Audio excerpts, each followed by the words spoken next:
Support for this episode comes from Embark. At Embark, interfaith couples in their 20s and 30s explore Judaism together without pressure to convert. No expectations, no right answers, just empowering couples to build a life that's right for them. Each cohort is 6 rabbi-led sessions and a weekend retreat, exploring topics like designing your own rituals, belonging, and more, alongside other couples asking the same questions. Head to memglobal.com/embark to find upcoming cohorts near you, including a virtual cohort beginning July 13th. Again, that's memglobal, memglobal.com/embark. This is Judaism Unbound, episode 539, Judaism and Abortion, Beyond Choice. Welcome back, everyone. I'm Lex Rothenberg. And I'm Rena Yehuda Newman. And today we're continuing our mini-series of conversations exploring bodily autonomy through a conversation about reproductive justice featuring returning guest Danya Ruttenberg, a writer, rabbi, and activist who has been on the front lines fighting for abortion access across the United States through Jewish lenses for many years. For a few weeks, we've been exploring this topic of bodily autonomy through a variety of different intersections, from the topic of birth control to mass incarceration to advocacy for trans folks. This week, we wanted to bring the conversation to the realm of abortion, which even for progressive American Jews can be a discussion that we sometimes struggle to have openly and in public. Before we get into our conversation with Danya Ruttenberg, a few quick Judaism unbouncements. First, our certificate program in Unbound Judaism in the Yeshiva has applications open. We extended the deadline 1 week. It was initially June 7th, but now it is June 14th. This episode is dropping on June 12th. That means that you have very limited time to get your application in. The time is now to head to judaismunbound.com/certificate and take your chance to apply for an incredible transgeographic, round the globe, awesome Unbound community of Jews doing creative Jewish things. And if you head to that link, again, judaismunbound.com/certificate, you'll be able to access all the materials you need to get your application in on time. If you're listening to this episode after June 14th, Sunday, June 14th, unfortunately, you have missed the deadline, but we hope that you'll still enter your email at judaismunbound.com/certificate. There's a little form there, and you will be notified in the future when our next cohort opens for applications.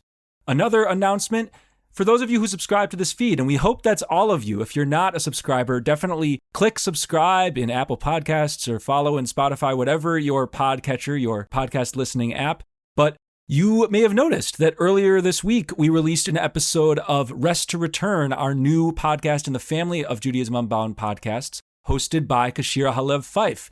That was not an accident. That is something that this feed is going to be doing more of. We will have amazing new podcasts coming to you, not only this flagship Judaism Unbound podcast that will be coming your way on this flagship feed, but on different days of the week, not Fridays, so that you have all the Jewish content you want filling your life and earbuds whenever you would like it. So stay tuned for more of that in the future. We are thrilled that Rest to Return is getting this trend rolling by being released just a couple days ago.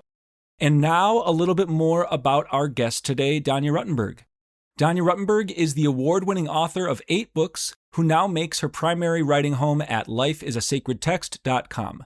She has received the Lives of Commitment Award from Auburn Seminary and the Rabbinic Human Rights Hero Award from the organization Trua, was named by Newsweek as a rabbi to watch and as a faith leader to watch by the Center for American Progress. It's very worth watching the amazing work of Danya Ruttenberg. She has also, and this is a very fun fact, been a Sunday Washington Post crossword clue, which was 83 down.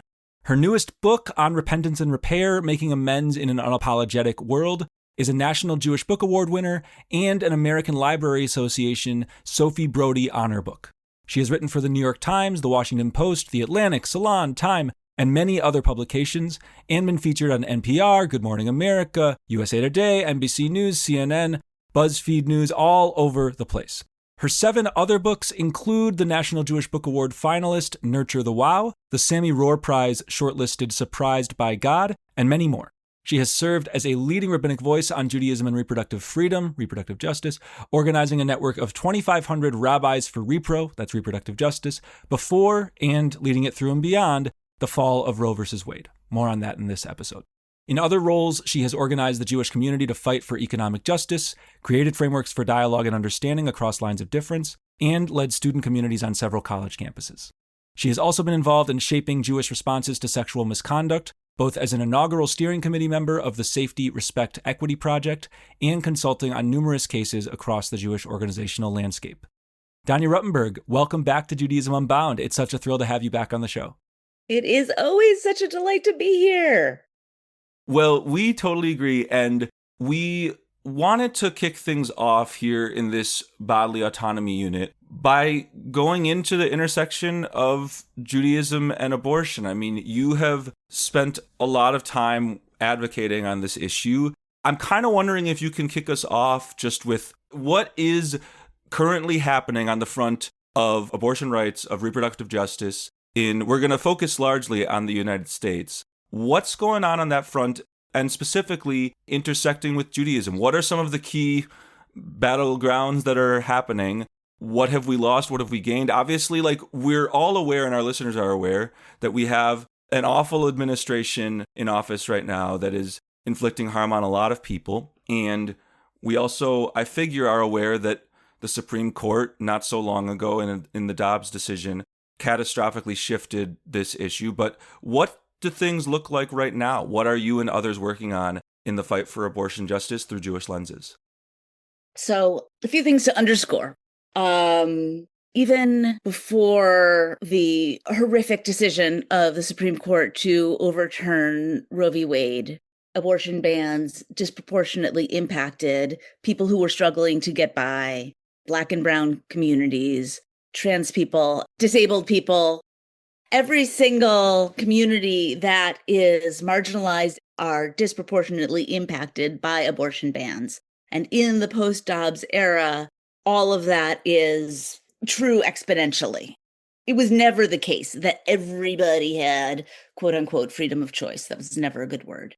And now we are seeing in the post-Dobbs era truly massive increase in deaths during or within a year of pregnancy in all of the places where abortion is banned. We knew this would happen, and it's happening. And this compounded with the fact that Black women are 3 times more likely to die as a result of pregnancy and postpartum related issues, in part because of medical racism. And Indigenous women are twice as likely. And we're seeing an uptick of infant-related deaths. We're seeing fleeing of medical practitioners from places where abortion is banned. We're seeing a huge increase in prosecutions of people because of abortions, the criminalization of abortion, and the criminalization of those who are trying to support those getting abortion care. This is all happening. We're in a state of absolute crisis in terms of people's health and safety and access. That's the starting point. The good news, or the better news anyway, is we still have access to medication abortion. There had been a very large case that had made it up to the Supreme Court with regards to mifepristone, which is one of the 2 medications that is used in medication abortion. And for now, the Supreme Court has punted. Miffy is still available via telehealth. So for now, both types of abortion medication are still legally available. They're at risk, but they're legally available. So that's where we are with the larger landscape.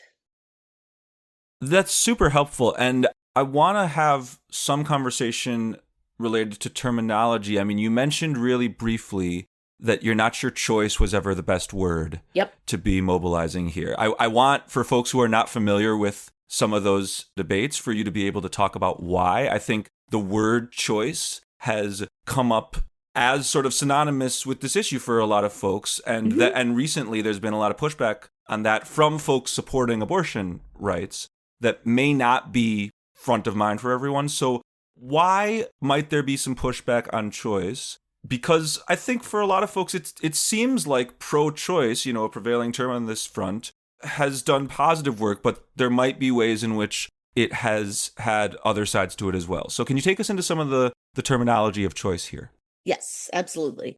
So back a few decades in the fight for abortion justice, pro-choice felt like a very great slogan to a lot of folks, right? I am going to support my right to make the decisions I want with regards to whether or not to have an abortion. And then folks in a lot of communities started to say, listen, not everybody has the same choices. Right. For some people, it is, do I have a baby or go to graduate school? But for some people, it's, I mean, I'm incarcerated. If I have this child, it will complicate my attempt to flee ICE. It's not about choice. I'm having an abortion, even though I want this child, because I cannot afford to feed this kid if I continue with this pregnancy. So choice didn't feel like a fair and just word. So, as part of this conversation, and around the time this discourse critiquing choice came up, there was a gathering of Black women in 1994, and they came up with a framework called reproductive justice. And reproductive justice is, this is the definition that Sister Song uses, and Sister Song is one of the core reproductive justice organizations out there. They define reproductive justice as the human right to maintain personal bodily autonomy, to have children, not have children, and parent the children we have in safe and sustainable communities, right? So there's both personal bodily autonomy, and that also involves abortion, but it's not only to have children, not have children, and parent the children we have in safe and sustainable communities. Now, to parent the children we have in safe and sustainable communities involves giving them safe drinking water, housing, education, having them not be shot in the street by cops, right? You can make a long, long list of the things that reproductive justice involves, but choice is, there are a lot of things that have to happen in our culture, society, systems, policies to make reproductive justice possible. And we are not yet at the place where choice is possible for everyone. Danya, one of the things that is really resonating for me is how much the issue of reproductive justice really touches on all other issues and is such a holistic concern. It makes me think about a sugya, a passage from the Talmud about what is needed inside of a city in order for Torah to prosper there. That there's this sense that, like, you need a court of law that actually doles out justice.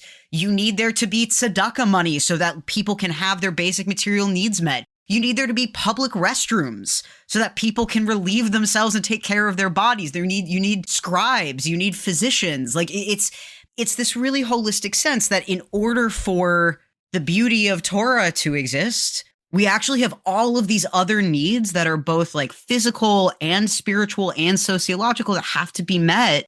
And the question that I have for you, especially as you're really framing what the battleground looks like in a live way right now, is thinking about what are the material efforts that people are making right now in order to help those who are most impacted. I'm thinking historically about the Jane Collective, which was founded by Heather Booth, a Jew, and thinking about the fact that we all really have a role to play. That in this passage from the Talmud, the idea that we actually need all of these different things. Not everybody is supposed to be doing the same thing in the fight for a more just society or for a place where Torah and its inhabitants can flourish. But thinking about what are the unique roles that people are taking right now in order to get people to safety, even under an oppressive regime. And what does it mean in a sort of avoda or like holy obligation sense for each person to find their way into that fight?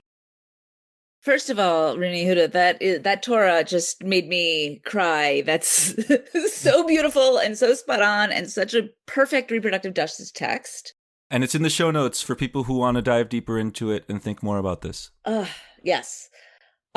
Second of all, there's so much work that is happening now.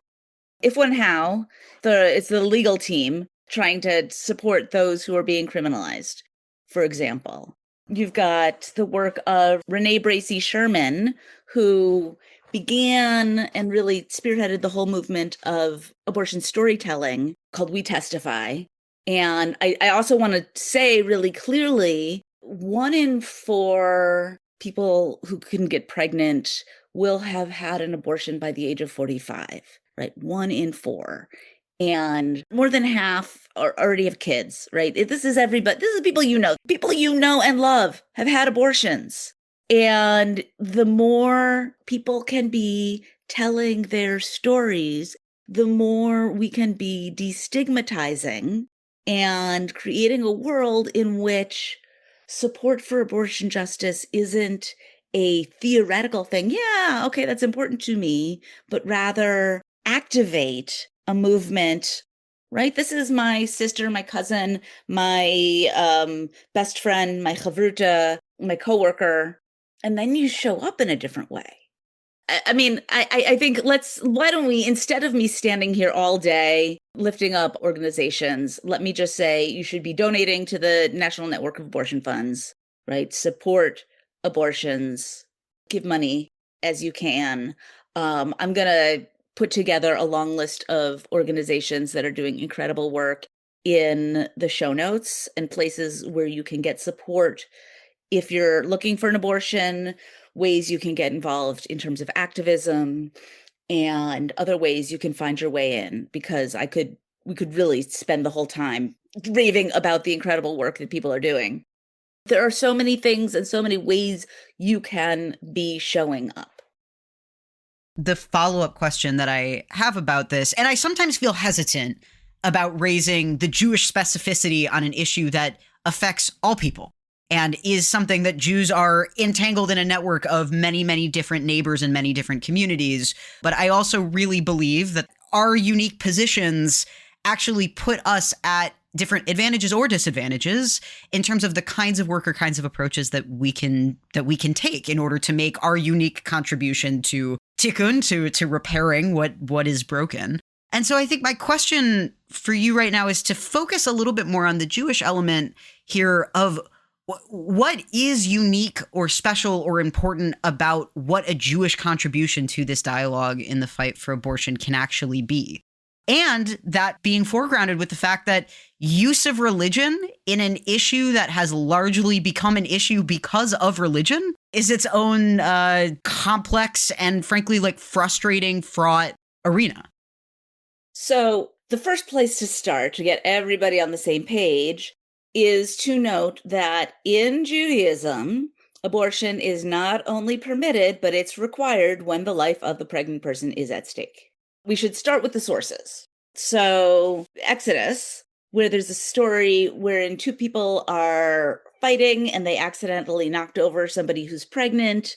And if that person goes into labor early, if it's quote unquote only a miscarriage, then financial reparations are paid. And if it's manslaughter, then it is eye for an eye, life for life, wound for wound, bruise for bruise, etc. Right? It's potentially the death penalty, depending on what happens.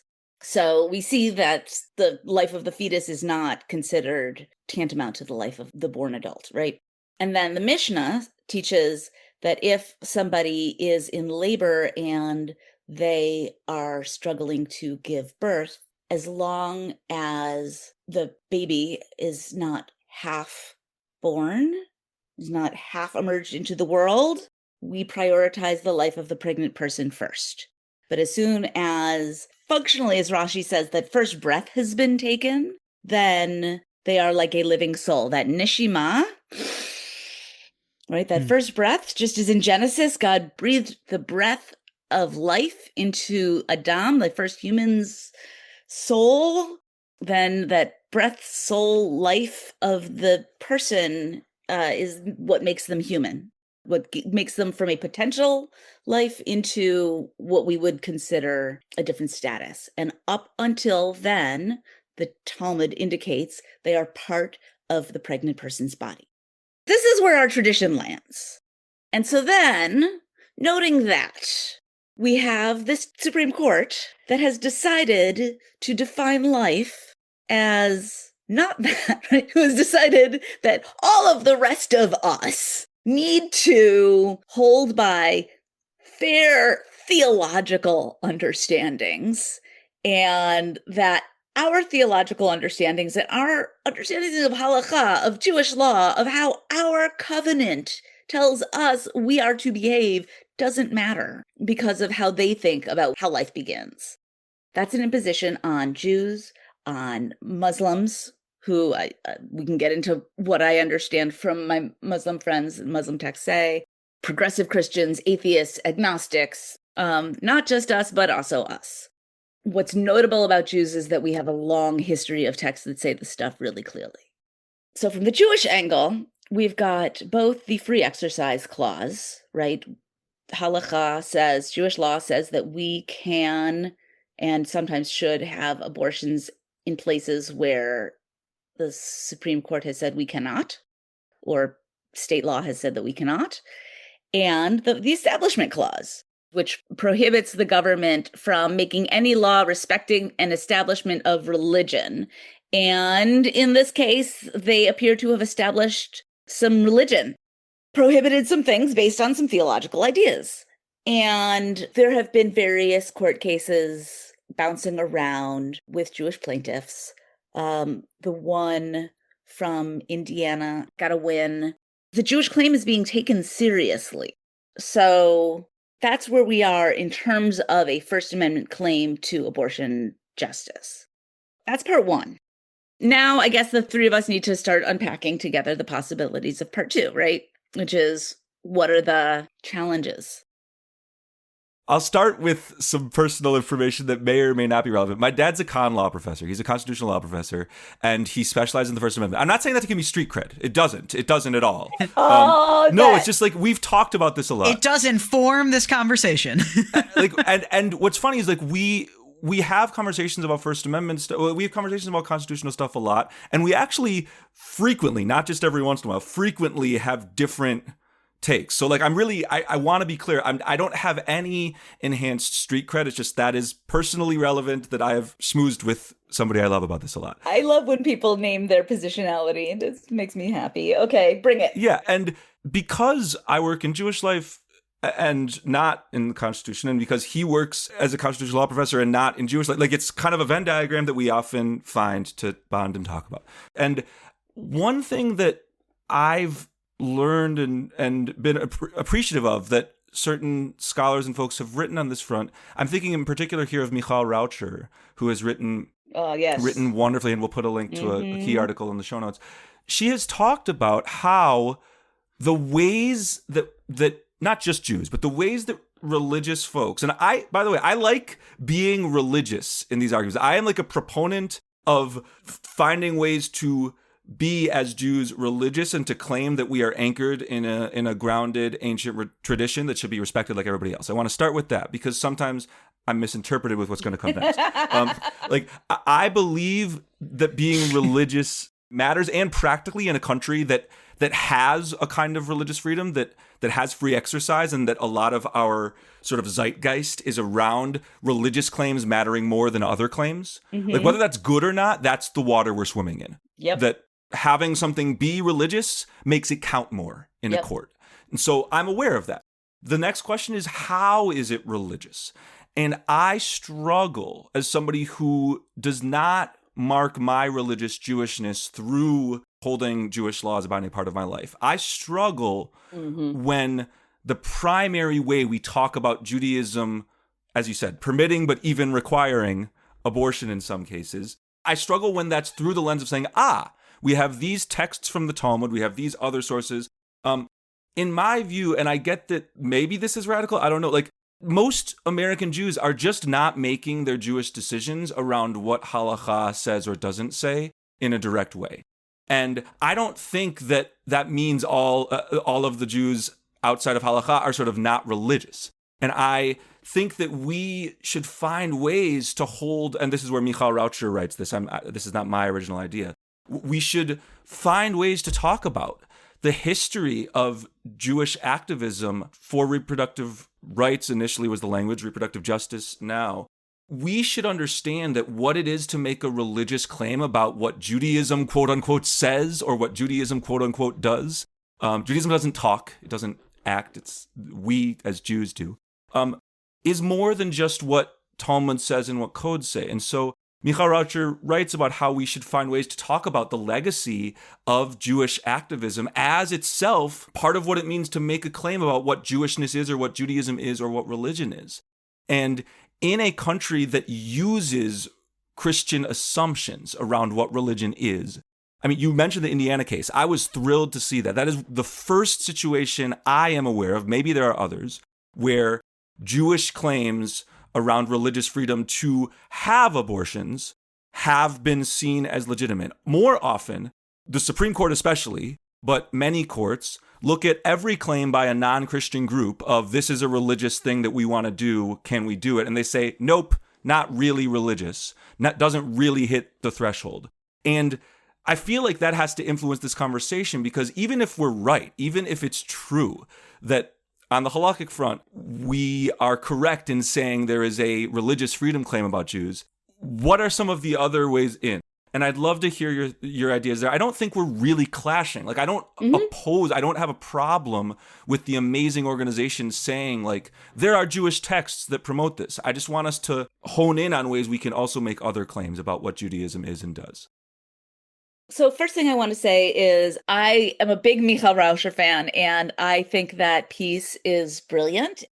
There are a lot of Jews for whom Jewish law, for whom halakha is not the operating function. And I fully support our finding both Jewish legal ways of talking about abortion and other ways. We need and should have the both and. And the fact that we can and should have a myriad of ways of talking about the fact that every single person can and should have abortion access, full stop, right? Abortion is healthcare. Healthcare is a human right. Your reasons for having an abortion are your own, full stop. And the fact that Jewish law permits and sometimes requires abortion access, right? Those are not in competition at all. The latter is certainly a compelling statement against the laws that have been passed in many states. Danya, one of the things that I'm really kind of pulling out from what you're saying is the idea that we have the religious liberties card as a tool in our toolbox, and we actually just have to make strategic decisions about what tools we're using to fight this within the structures that we're living inside of. I mean, Lex, when you started talking about this broader question here about like, what does it mean for us to be operating inside of a Christian hegemonic system, and that we have to always say, you know, well, Jewish law says, and therefore you're violating our religion as like a sole or primary way of making this argument is actually still really a defensive position in the fight for abortion. And a lot of that is because, like, a thing that I deeply believe is secularity is a myth. The English word religion is an English word made up by Christians to describe things that Christians think look like Christianity.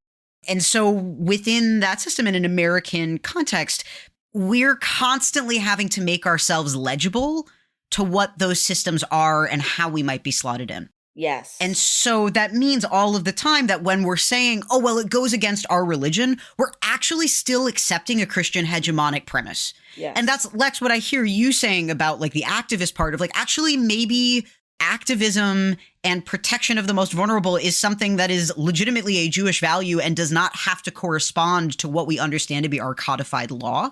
And we're also operating, one of the things about Christian hegemony is that Christian hegemony is very much about authoritarian structures. And Judaism, if we call it a religion, which I am still actually quite hesitant to do, is in fact a very democratized and decentralized group of people. And so how are we trying to make the fact that we do not have a centralized authority and trying to use the fact that we don't use centralized authority as part of our decision-making process as a people, and then showing up to a court of law that fundamentally operates on a religious principle that says that there must always be a spokesperson and a centralized authority is really confusing. It's confusing. Like, and then it means that we're operating from this defensive position, being like, okay, well, our authority that we see as our sole source of wisdom, halacha, is one source of wisdom and a significant source of wisdom in Jewish tradition, but not the only one by any stretch of the imagination, especially if you're looking with a historical perspective. Like, that's still a defensive position. And so I think I'm kind of wondering, for the intents and purposes of our conversation, how do we unbind the dialogue around how we show up within a legal framework that is intrinsically kind of not on our turf? And if making the religious freedom argument is one tool in our toolbox, what are the others that are also at our disposal? Right. It's a question of how do we get seen as legible by people who are not primed to truly see and understand who and what we are. The problem is that the legal system has been set up a certain way, and what constitutes proof, and who is someone who can be heard, and what is the nature of authority. This is also a Jewish issue, right? Who are we hearing? What is proof? Who are we lifting up as authority? What is considered binding? I mean, these are both American secular legal questions and contemporary Jewish questions in some ways. In terms of the former, in terms of how American secular society works, part of the question is how much systemic or structural change needs to happen in order for us to be able to bring new ways of thinking forward. Yeah. I love tool in the toolbox questions. Rini Huda, I want us to be playing with that moving forward, whether it's on reproductive justice in specific or in broader questions of how we as Jews mobilize ourselves in political action. I don't know all the tools yet, but we'll give as homework to ourselves and our listeners to think about that. I have one tool which I think we do this better on some other issues. Like when Jewish organizations and when Jewish individuals talk about immigration, I find that we cite halakha a lot less. We do cite it sometimes. We do talk about Jewish law. There are ways to do it on that front. A lot more of what people do is they say, look at the nearest textbook. Jews have lived in a lot of different places. We have constantly been in perilous situations where our status in those nation states has been unclear, and where it is really important that countries have policies whereby leaving them and entering new ones is possible. If it's not possible, you get things like the Holocaust. I feel like I can just sort of say this fluidly front of mind, not because it's my thought, but because I've heard like 47 different people at Jewish actions and at broader interfaith or secular actions give that set of talking points, and it hits everyone in the room as deeply Jewish. It hits everyone in the room as authentic, quote unquote. I hate that word, but we need to, in the same way we need to be legible, we need to be seen as authentic. But with reproductive justice, one example, we're not talking about like, Emma Goldman 100 years ago plus was like real loud about contraception. Now, abortion was not yet the main, we have less of her writings on abortion. I think that if, I can't prove it, but like everything about her suggests to me that she would be out on the front lines for reproductive justice right now. And what we don't do is say Emma Goldman is a notable Jewish figure who, for a lot of Jews, past and present, is really important. She's on the wall of Sunday school classrooms. It's very funny to me. Like, we don't always talk about that, but like she like held Yom Kippur gatherings. They were Yom Kippur picnics where they ate food, but that's a Jewish act in the same way that it's not only a Jewish act to follow halakha. Like basically that's one tool in the toolbox I'm thinking is like notable activists whose Jewishness influenced them, finding ways to bring them into the conversation. So Danya, I'm curious if you think we might do more on that front. Yes, absolutely. And an even better, more recent example would be the clergy consultation service. So for those who don't know, before Roe v. Wade, before abortion was legal in our country, there was a network of clergy And it was ministers and rabbis all connected with one another. And it was a thing. People would come to their communities and say, hey, I kind of heard you were in the network. I've got a situation, help me. And the rabbi, and sometimes somebody would literally like show up at Kiddush, right? They would show up after services and be like, hi, I'm in college nearby, or I'm, I heard through a friend, right? It's a network. And the rabbi would then connect them with somebody who could help them out and get them abortion access. Maybe it was depending on their financial situation, depending on whatever, but this was how it worked. I discovered that my own rabbi who bat mitzvahed me was part of the clergy consultation service, which I think is super cool. Thank you, Rabbi Kudan. And this was like, I don't even know how many rabbis were part of this because it was not public, but a lot. We don't talk about this, but they were all men because women were not getting ordained then. There's so many different elements of our tradition that are part of this besides the Jewish legal framework. The fundamentalists in our society have done such a great job at stigmatizing abortion, right? Stigmatizing a healthcare procedure that we have developed a culture of shame and stigma. And I think the first round of breaking that open became, hey guys, look at these millennia of texts telling you this is your right, this is your obligation. And for our community, that was a necessary first step. When I was at National Council of Jewish Women, I organized Rabbis for Repro, which became a network of 2,500 or more Jewish clergy, rabbis, cantors, kohanot, fighting, advocating, teaching, preaching, holding space for people around abortion justice. When we were first launching in 2020, a moment or two before Roe was on the chopping block, I began kind of testing language in like a Jewish women's clergy group that I'm in, and watching people's discomfort with the word abortion was fascinating. This is as clear a group of Jewish feminists as you were going to get. And people didn't like the word. They didn't know how to use the word. They were afraid of the word. They definitely didn't want to use it with their congregants. So we started playing with repro because that was more accessible. It alliterated nicely. I'm so sorry, chazanim, cantors. It's a little excluding. Little by little started twisting, the messaging, little by little, we put it out more and more, and watching them over a year or two become more and more comfortable with the word abortion was amazing. These are the folks that by and large knew the sources, were learning the sources, kind of could hold this, not the lay folks. So it's not surprising to me. And I think being able to start with the Mishnah and the Talmud has been useful. I think Professor Raucher is on point when she says we don't need to wait around forever for permission from ancient texts, and that doesn't have to be the only justification we use to say your abortion is yours, you deserve access for your reasons, and there are a lot of very Jewish reasons that are yours.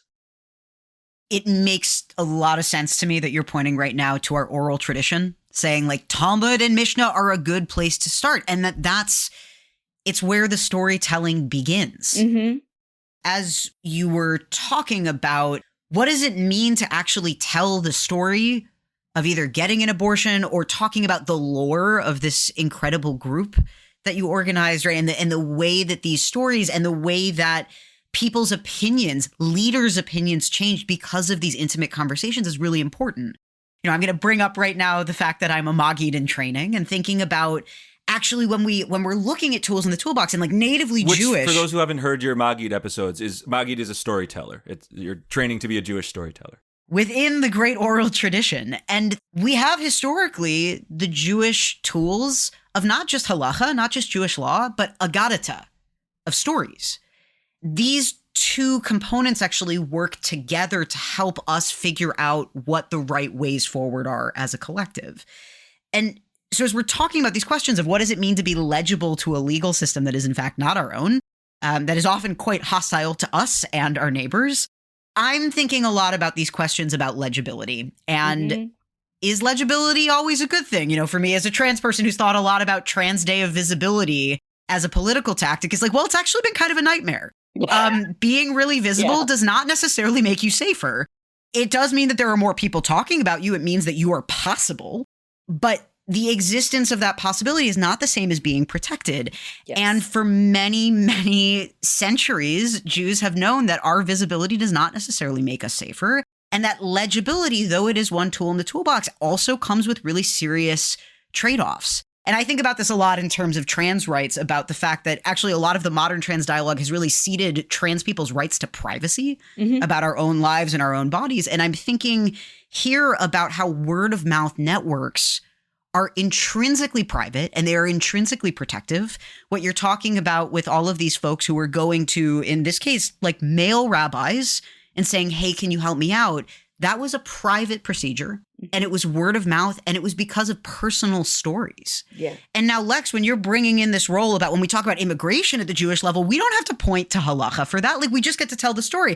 I would argue maybe some of the reason why we feel that storytelling is not enough in this issue is largely because of misogyny.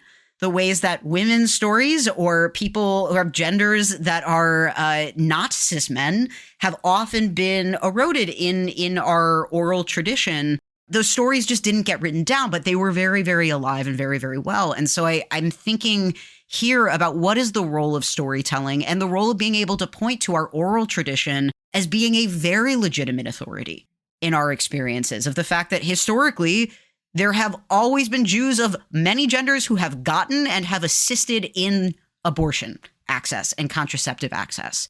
And that we do that regardless of whether or not we're going to the courts. And like, it is good that there are people from our community who are fighting that fight on the public stage. Danya Ruttenberg, thank you so much.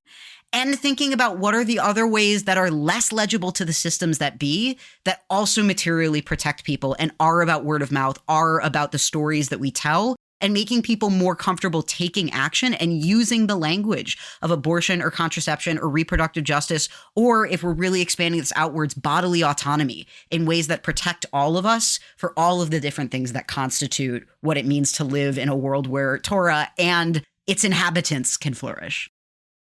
It's so tricky because on the one hand, the storytelling, the private, the networks are crucial, particularly at times like these when it's not safe.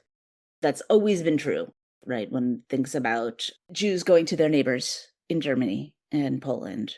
Who do you know who can be trusted? One thinks about the Underground Railroad, which was entirely word of mouth, obviously. One thinks about the clergy consultation service. I know of networks that are happening now that are word of mouth that I'm not going to talk too much about. And the challenge, of course, is networks are private and closed loop or closed-er loop, right? Based on who do you trust?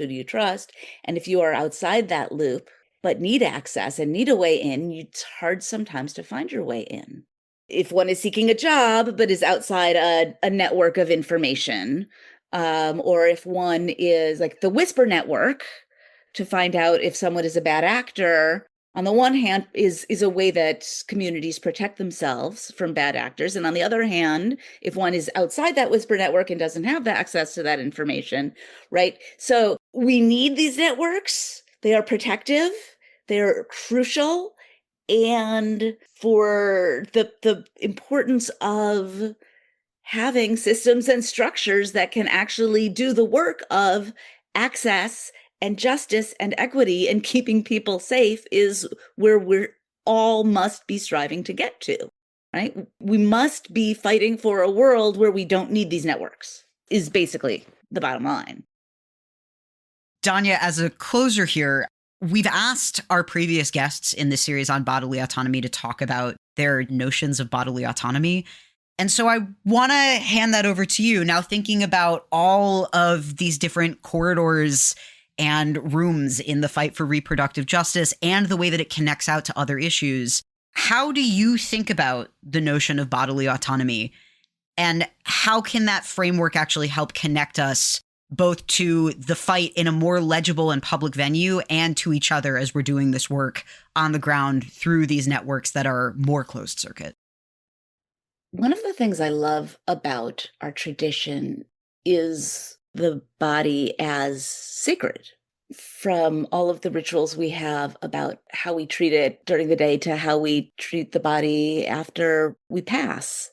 And honestly, Sister Song's definition, right? The right to maintain bodily autonomy, to have children, to not have children, to raise children in safe and sustainable communities, to me it's the root of Torah, right? It's the root of honoring human dignity, honoring the ways we are each created in the divine image, and the idea that legislative systems can come down and tell us how each of us can hold our own sanctity, right? Our own holy space as we understand it to be is honestly beyond my comprehension.